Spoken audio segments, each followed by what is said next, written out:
So I heard all this stuff when I announced this plan about how draconian it was and awful. And in fact, you had one leader of the legislature call me immoral for proposing this. Immoral. From going from the second highest benefits in America to the third highest benefits in America. And imposing a 17% tax increase on employers that would be ongoing for the next 4 years. I'm just trying to fix the problems. Now, I'd love to be Santa Claus and be able to say, don't worry about it, we'll find some way to fix the unemployment insurance trust fund, but I can't be. And the federal government's going to stop lending money to us at some point. And our folks in this state who paid into that system deserve to get their benefits so they can help to pay their mortgage, pay their property taxes, and stay in their homes. So until they find a new job, they can at least stay where they live and not have to be foreclosed on because they can't pay their taxes or they can't pay their mortgage. So you roll forward to a week from today, and there are going to be every type of bad choice, difficult choice that we're going to have to make, I'm going to have to present. And what I've said to folks is, I think people in New Jersey are ready to hear the truth. They've had 15 to 20 years of Republicans and Democrats standing in front of them and singing a happy tune, say, don't worry, we'll get over it, and playing a shell game with your money, taking more of it all along, and saying, we'll get by. Here's the hope if we're willing to make the tough choices now. Tough choices like you made in Haddon Heights, and I hope we're going to have a similar result in New Jersey, and I think we will. In the rest of the United States, the other 49 states, 37 of them are having governor's elections this year. Now, having just gone through that, I can tell you, no one makes any difficult choices during a gubernatorial election year. We're dealing with this budget because there were no hard choices made during the gubernatorial election year because the incumbent's trying to get reelected. And so you don't make hard choices then. And there were none made last year.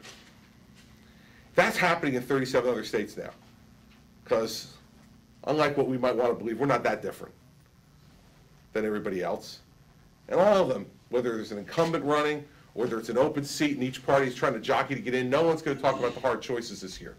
If we do what we need to do this year, we will be 1 year ahead of all those 37 states. So that when the economy does start to recover, if we have our fiscal house in order, we're going to be able to be aggressive about offering the type of economic incentives that need to be offered to get jobs from other states. They're not going to be in a position to do it because in the next fiscal year, they're going to be grappling with what we've already dealt with.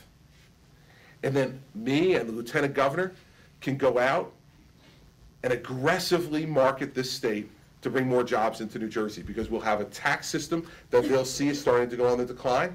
It won't go as fast as I want it to go, but we're going to move it in that direction. And I'm not going to raise taxes. Won't do it at the state level. And they will also see that we can offer the type of economic incentives that will allow New Jersey to once again be attractive and be a home for growth. That's what we're looking to do.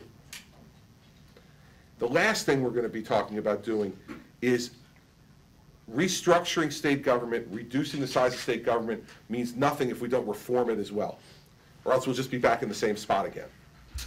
And so what we need to do is give mayors like Scott and school board members the tools to control local spending. So I'm going to end right where we started. Because if we don't do that, then when we cut state aid, property taxes will just go up. And so we need to give them the tools to be able to control local spending. How do you do that? You could talk to Scott and he can give you chapter and verse much better than I can about how that can be done. But let me tell you a couple of for instances. I'm a product of the public schools in New Jersey. My parents moved us from Newark when I was 5 years old to Livingston, a suburban town in Essex County, because my mom and dad wanted us to have the best public education we could possibly have. And I'm here in large part because of the work of those teachers and that school system in those years. So I'm a fan of the public schools and I'm a product of one. But we cannot have different classes of citizens anymore in New Jersey. And we certainly can't have the situation we have going on right now, insisted upon by the teachers union, statewide, town by town, where you have instances where this year, in an economic recession where we have 10% unemployment, and people, if they are employed, either getting no salary increase at all or getting a cut in the number of hours they get to work just so they can keep their job, we have teachers on average getting 4.5% to 5% annual pay increases on the public back. We have most teachers in the state of New Jersey who pay nothing for their health benefits. Zero. The average cost of these family health benefits are anywhere from $18,000 to $25,000. They pay nothing towards it. Now, I don't know about you, but that's just unacceptable anymore.